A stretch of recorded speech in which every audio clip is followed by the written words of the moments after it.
Hey guys, welcome to my channel.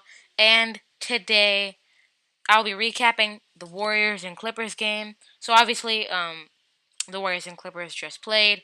The Clippers blew a 22-point lead, and the Warriors were able to come back and win the game. Final score 115 to 105. Warriors win. So most of you guys probably know this is my first ever video on the channel. So I encourage you guys to show some support by subscribing and liking the video. So yeah, let's get into the analysis and see what went right for the Warriors and what went wrong for the Clippers.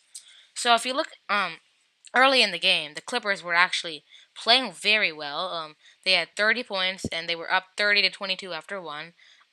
They were playing not as good defense as they were in the previous game against Steph Curry, but they were still playing well, playing good defense and making him defer to his teammates.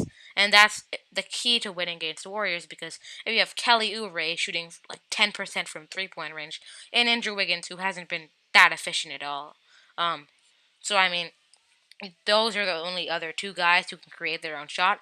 And when they're playing like how they're playing, they can take advantage of that by guarding Steph Curry as well as they can. So Steph Curry obviously dropped 38 points, but most of those points were in the second half. He only was only able to put up 14 points in the first half, which, I mean, for a normal player, that's a lot. But for Steph Curry, we already knew that Steph Curry was going to come out in the third quarter and play as well as he could, and that's what he did. He hit five three-pointers in the second half, four of those coming in the third quarter, and he helped rally the Warriors coming back from a 22-point deficit.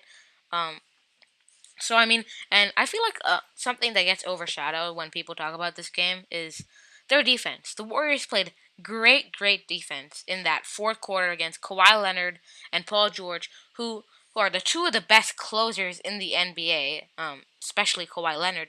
They were able to neutralize them and say, "Hey, you're not scoring on us. We're making anybody else beat us." And that's what they did. Luke Kennard couldn't hit his shots. Nick Batum couldn't hit his shots. Serge Ibaka isn't really a reliable, scorer per se. So I mean by scorer I mean like shot creator. He needs somebody to create a shot for him.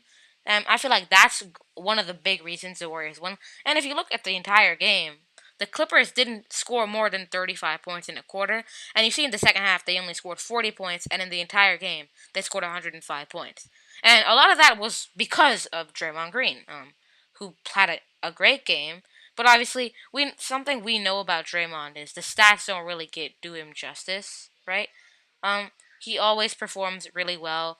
And we saw him get two clutch steals late in the game, and those were his only two steals of the game. But Draymond didn't particularly have a great game offensively. Only 3 assists, 3 rebounds. But his stats really mean more to the you know. I mean, his stats don't really tell us the whole story. But, like, even if we take out the stats, Draymond didn't really have a great game. So it was just Steph Curry who had a great game. And Eric Pascal, who has been awesome for the Warriors, for us. Um, these past couple of games. He has been on his mark. He's only getting 20 minutes a game, and he scores 12 points. And another great thing I saw Steve Kerr do when Kelly Oubre, who he hasn't been hitting his shots, I think Steve Kerr just benched him, took him out in the middle of the third quarter, and just benched him the rest of the game, and let Eric Pascal do his thing. Andrew Wiggins actually got in a rhythm, hit 2 threes, 2 of 5, and was 5 for 10. So I mean, his efficiency is getting better. And James Wiseman had a decent game, 9 points. He did well with 2 blocks and 6 rebounds. So like the Warriors performed well, and that was fueled by Steph Curry. And obviously, I feel like the turning point of this game was when Brad Wanamaker he hit those couple threes. That's when it completely swung into the Warriors' favor. Like a savvy veteran like Brad Wanamaker, he knows when to turn it on, and I feel like he turned it on at the right time exactly for the Warriors. Then he made a late push right before Steph got in the game, so Steph had a cushion to work with in the fourth quarter, and I feel like that was one of the huge reasons the Warriors didn't really blow this lead to a Clippers team they're obviously inferior to. I don't care how big of a Warrior fan you are. We're simply not as good as the Clippers. But this game showed us two things. Steph Curry can score consistently, just like he did in this 15-16 year. He looks basically the same. There's literally no difference. Um, And number two, and some solid players are starting to come along. We saw Eric Pascal, who had a great game. Wanamaker, Bazemore, and Wiggins. Those four had big nights. Were very efficient.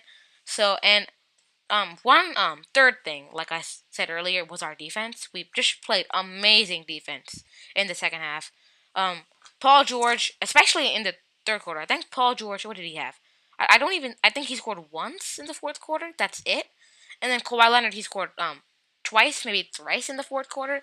Our late game defense, led by and fueled by Draymond Green, helped us win the game. And offensively, fueled by the leading MVP candidate, Steph Curry. So yeah, this is my first video. There's just gonna be many videos like this where I rant. Just recap NBA games, specifically for the Warriors, and yeah. So yeah, thanks for watching. We'll see you guys in the next one.